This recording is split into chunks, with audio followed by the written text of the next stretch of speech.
What is the most common public speaking pitfall? An engineer recently asked me this, and it's an easy answer, which I will share with you in this week's Engineering Management Lessons video.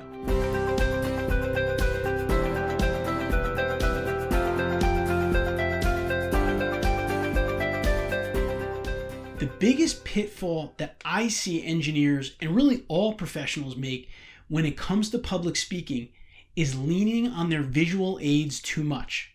Remember, your visual aids, including your slide deck, should be an aid in helping you achieve the goal of your presentation. They shouldn't be your presentation. Please don't be standing in front of your audience and just reading your slides, especially if you're turning around to do so. I know, now you're thinking, well, what if I do that? How can I avoid it? Firstly, you have to prepare and know your presentation materials inside and out. Secondly, I recommend putting only bullet points or a few keywords on a slide with a nice image. The bullets or keywords will act as a trigger or remind you to elaborate on each point.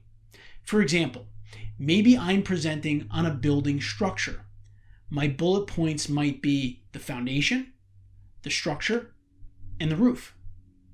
So when I get to the bullet that says foundation, I will explain the type and some general information about the building foundation from my memory or my knowledge on the project.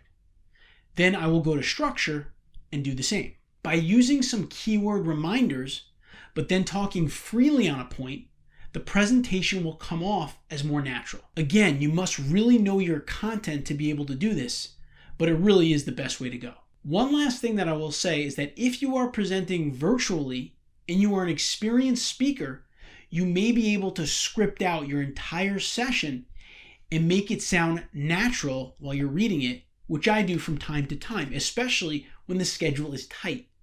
However, I still recommend when doing this to keep the text on your slides to a minimum. I hope you found this video helpful. We put out videos like this on a weekly basis to help engineers become better managers and better leaders. So please consider subscribing to our channel here so you can pick up tips and strategies that can help you be the absolute best engineering professional that you can be. I'll see you next week.